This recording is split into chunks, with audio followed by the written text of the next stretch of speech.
The Comedy Grinder.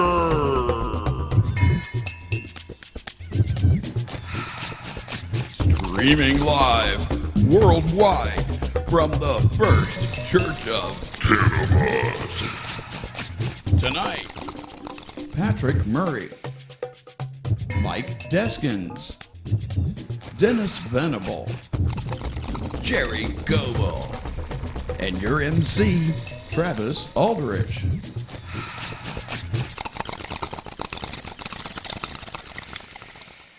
Tonight's episode, burning down the house.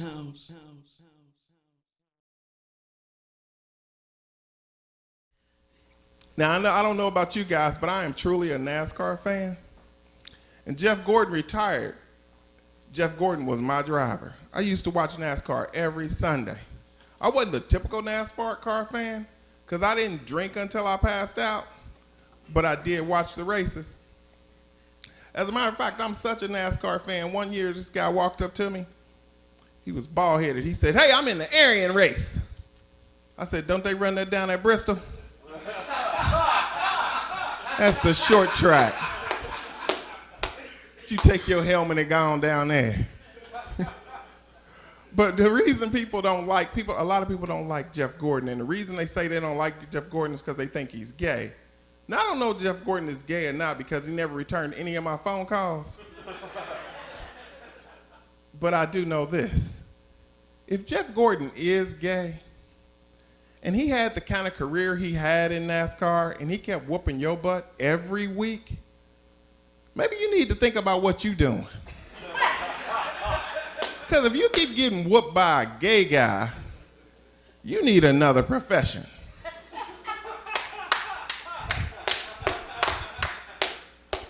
That would almost be like saying Mike Tyson in his prime was gay. You call up your friend, "Dude, did you see that Tyson fight? Tyson knocked that guy out in 26 seconds. "Yeah, man, but Mike is gay." "So what? Mike can whoop you." And guess what? If Mike is gay and you spend 5 minutes with him, you gay too. What you gonna do? Tell Mike no? Be like, "Mike, I don't think." "All right, man, go ahead. Don't tell nobody, Mike. I ain't playing. Don't tell nobody." You know what? I am not a boxer. I've seen people train for Mike Tyson fights for 10 months, get knocked out in less than a minute. My butt will heal up faster than my face. I'll just go ahead and take one for the team and go sit down somewhere. Actually, I'll be laying on my belly till my butt heal, but eventually I'll get back to sitting down. Took it as a joke for the material. It was the worst place to get material ever. Crowds hate Babies R Us material. They do. They absolutely hate it. I thought it was a gold mine. I worked there for almost a year thinking, I'm going to get some good material. Because I had a thing with Hobby Lobby once, but we broke up over religious differences.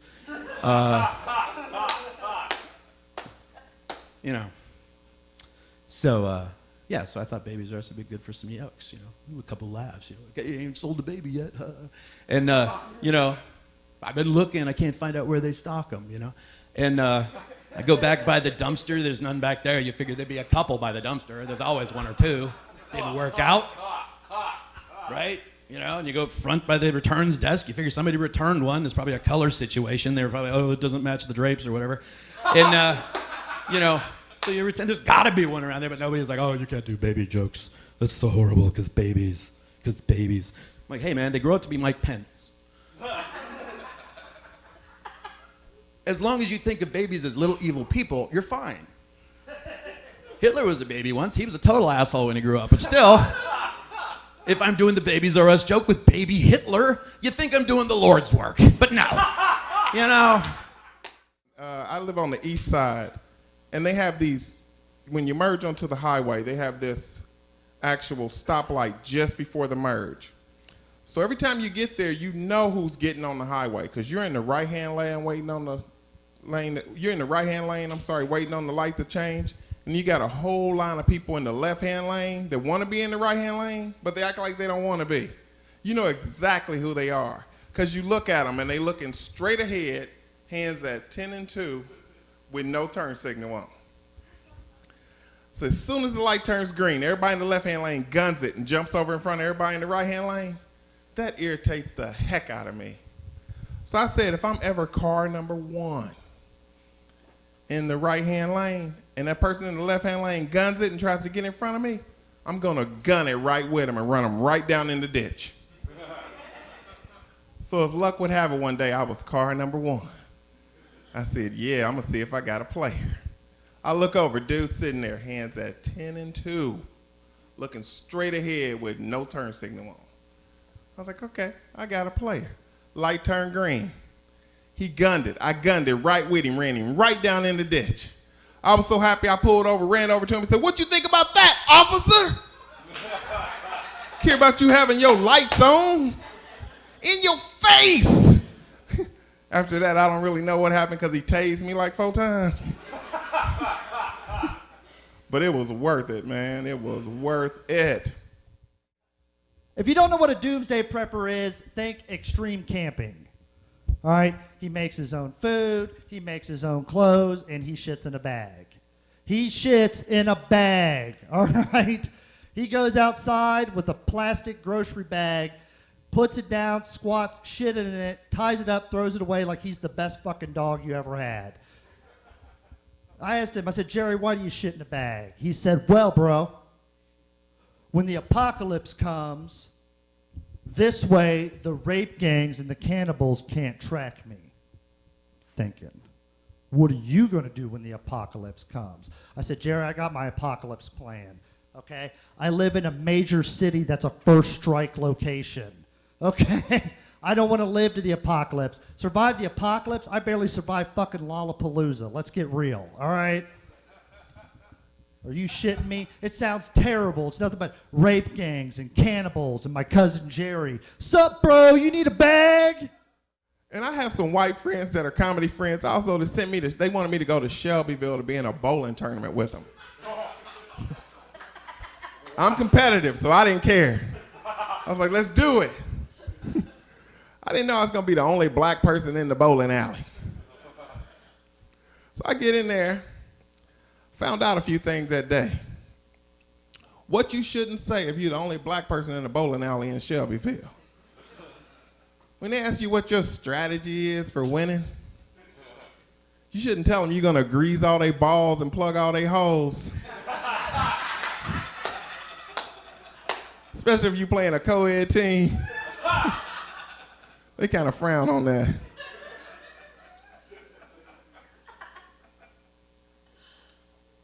And then the other thing that got me ran out of that bowling alley is that you should not spike your ball after every strike.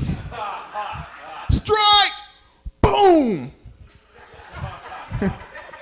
I bet I was the first person to get a police escort out of Shelbyville. It's like, thanks for coming, sir. Don't come back. You betcha. I used to work on a dating site. I won't say which, because if you're under 40, you've probably used it. And people come up to me all the time and say, why didn't this work? It's like, I gave you money, why didn't I get laid? I was like, this isn't a steakhouse. Think of our service more like a field of mushrooms. Some of them will offer transcendental experiences. They'll bring you closer to all around you. Others will merely satiate you, and yet others will land you in poison control. Indiana, the for-profit prison state. Happy times. Unless you're a pedophile, in which case you can go back to doing your Subway commercials and redefining what your kids club really means. That's pretty creepy. There's a special surprise in the box, kids. I've been in the big house. You go, oh, geez, Jared, what's with the teardrop tattoo? You don't want to talk about it. You don't want to talk about it. Do you want to upgrade? Do you want to upgrade? Would you like apple slices with this misery? Come to the back room and get a promotion. Yeah, Subway. Jesus. Even ruining good food. That's really, isn't that, you know? Jeez. That's why my Gerry Sandusky burger joint didn't do very well. You know. Our motto is, we'll put the pickle in for you, and nobody went for that. Nobody went for that. I remember about 10 years ago when they first started talking about OnStar. They had those cute commercials. Everybody would be falling for those commercials. They'd be like, OnStar, may I help you? Yeah, OnStar, I seem to have locked my 3-year-old in my car. Can you please unlock my vehicle for me? I'd be very grateful, thank you. You know what, that's a great commercial for OnStar, but that is bad parenting. You know, first of all, if you lock your 3-year-old in your car, something's wrong with you. But if your 3-year-old's not smart enough to get out of the car seat and unlock the door, something's wrong with them.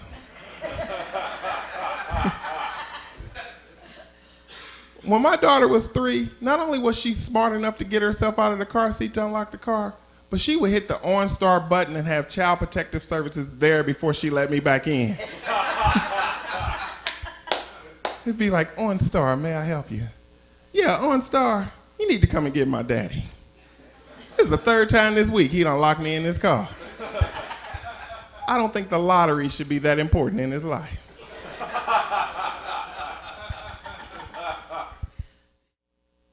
Work at a bar.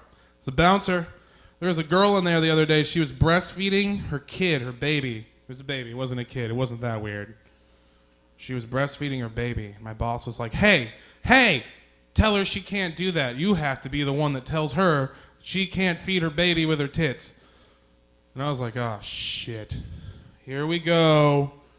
So I gear up and I go and I'm like, ma'am, can't breastfeed your kid in here. She goes, oh, well, look at you. You're just sexualizing the breasts, aren't you? I said, no, ma'am. The reason you can't breastfeed your kid in here is you can't bring outside food into the establishment. Next month, we'll be 10 years in our new house. So when we went to go look at it to have it built, we asked the guy. He said, okay, he told us what the street name was. I said, okay, where do you get these street names from? That's a weird name. He said, we use themes for these housing additions. I said, oh, okay. Well, what's the theme for our housing addition? He said, for yours, it is all California state parks. I was like, sweet. I said, well, what else do you use? He said, we use themes. We got one from Alice in Wonderland. He said, we have themes like White Rabbit Drive, Mad Hatter Lane, and Teacup Court.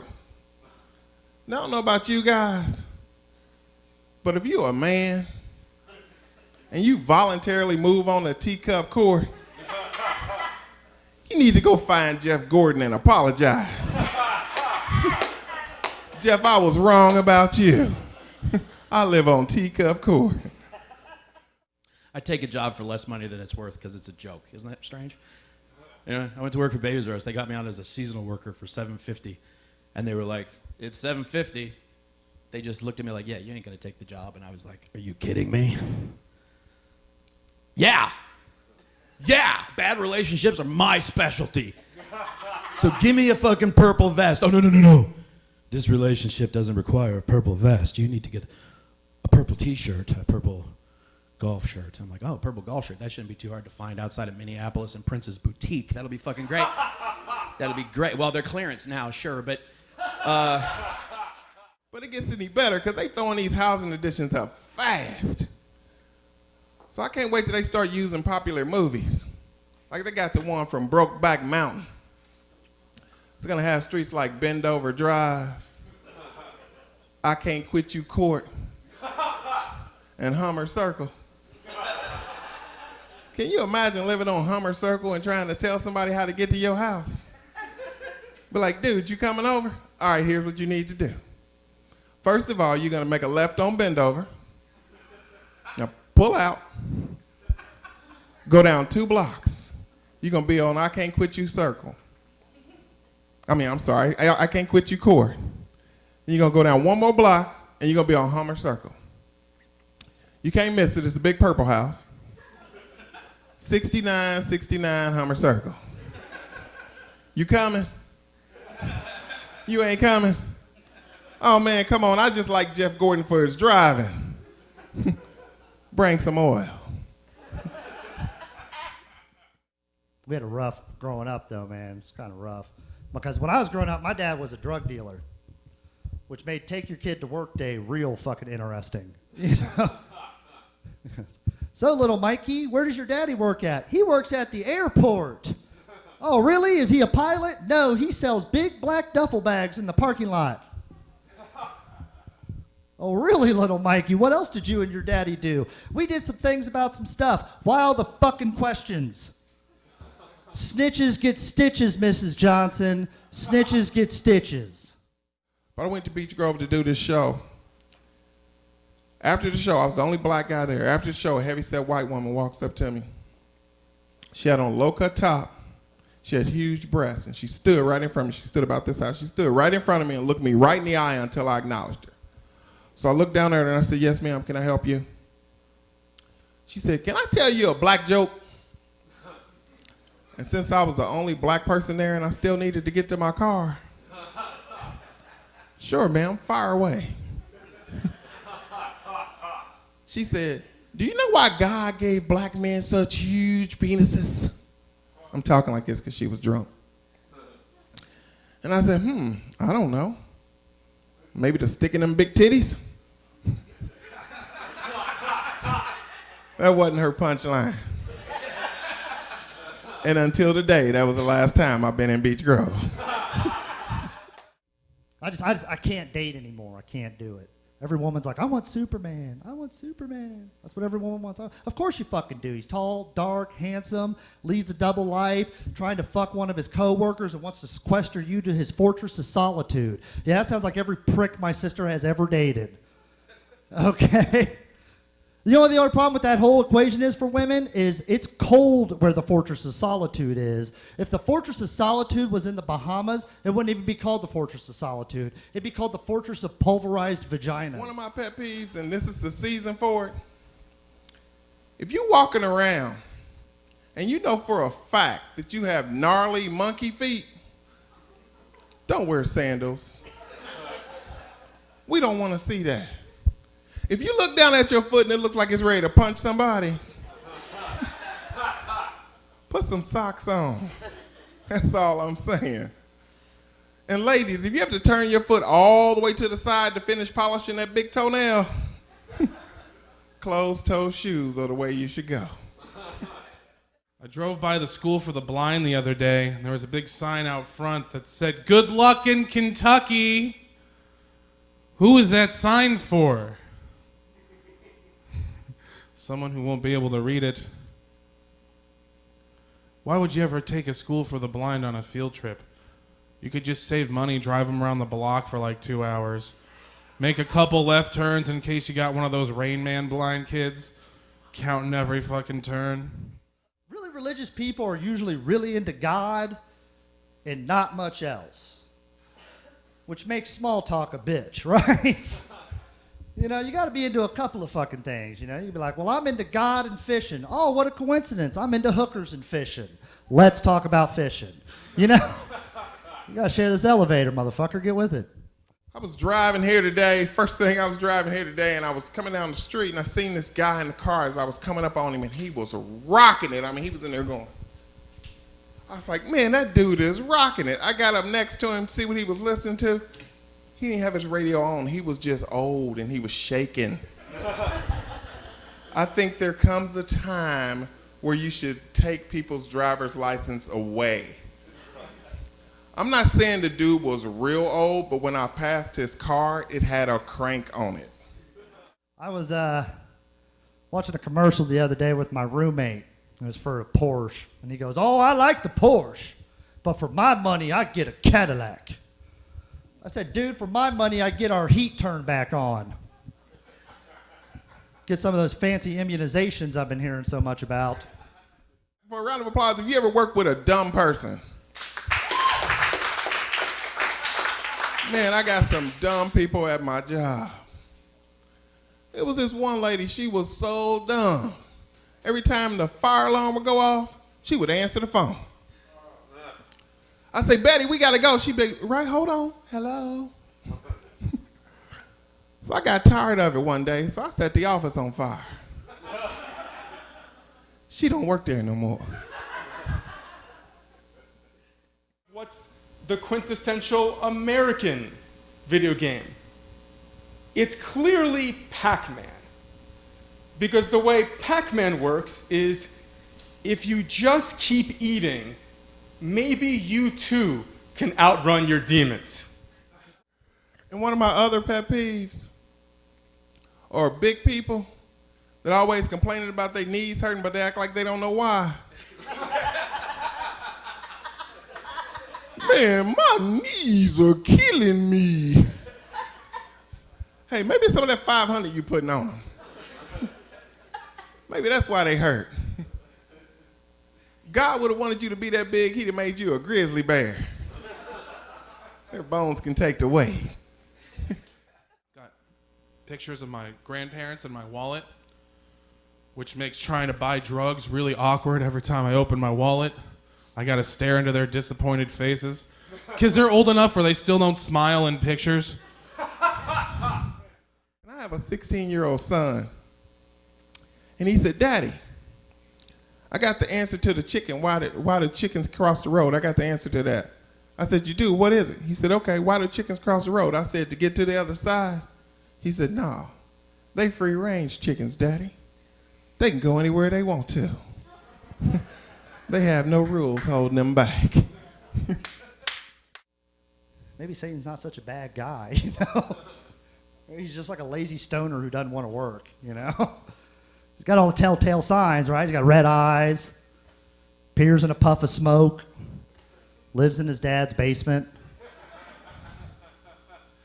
Makes sense. You know, I'd be remiss if I didn't mention where I'm standing right now. I'm in the Church of the Cannabis.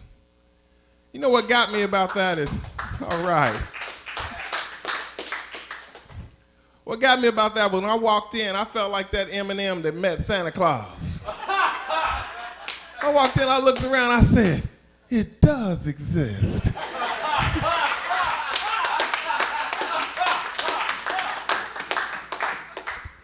You guys are awesome.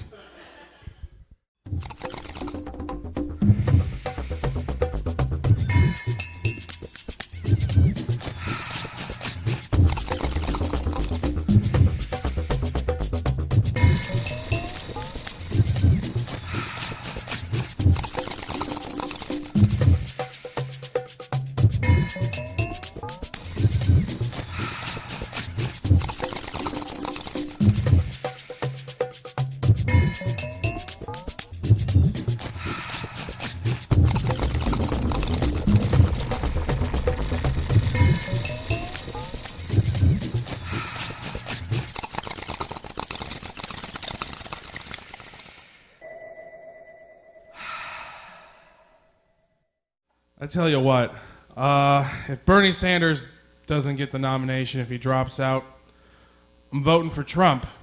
Because if America can't make the right decision, we might as well burn it to the fucking ground.